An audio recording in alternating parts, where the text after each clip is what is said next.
Providence and Beyond presents Transit. Across the country and around the world, cities and regions are re-examining the role that transit design plays in the quality of life.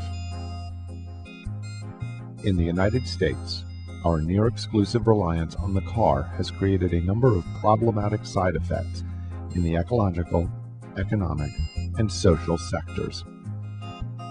The suburban lifestyle that puts residences far from urban workplaces no longer fulfills its promise the way it once did.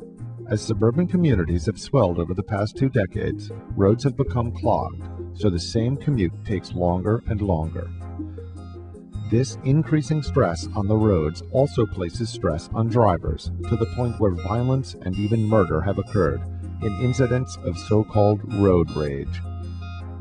While cars can be convenient in some ways, they are highly inefficient and costly, both financially and environmentally.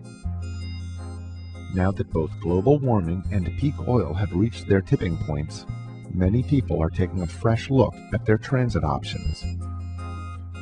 When the cost of gasoline reaches $4 per gallon, many people are forced to look at alternatives. What are the options in the greater Providence area and in the southern New England region in this world of diminishing oil supplies?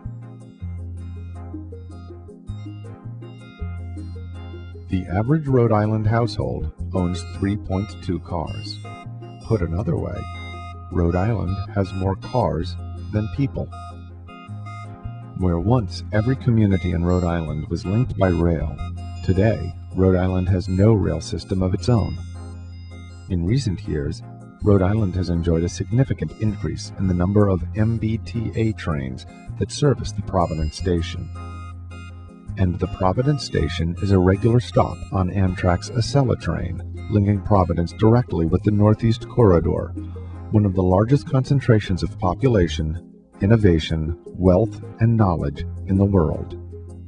In addition, Amtrak regional trains stop at Providence, North Kingstown, and Westerly. While MBTA service is a relatively low-cost alternative to driving, Acela service presents a cost barrier that limits use. The recently completed layover yard in Providence positions the region for increased rail service. The Rhode Island public transit system, a chronically underfunded bus-only approach, stands on the verge of collapse. At very least, riders will face drastic cuts in service as the economic crisis drives down state revenues.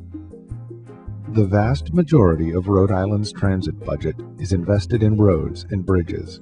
The I-Way project is nearing completion, and the elimination of the elevated portion of Route 195 will reunite the Jewelry District with downtown.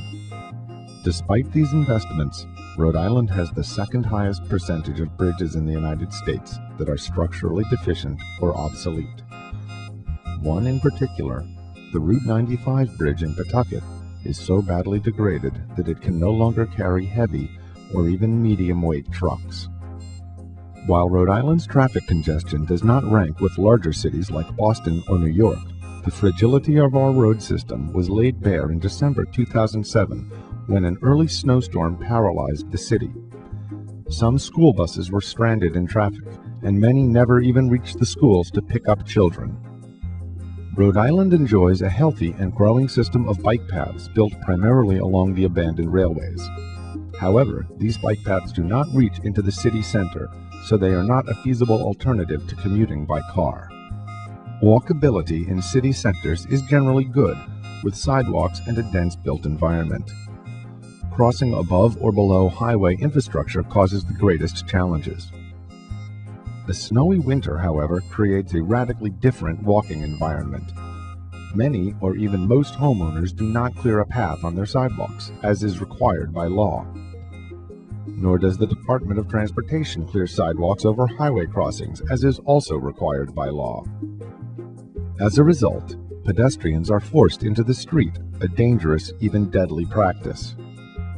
In December 2007, a pedestrian in Woonsocket was killed by a private snowplow. In areas with strip mall developments, little to no attention is paid to pedestrians. Crossings are few and dangerous.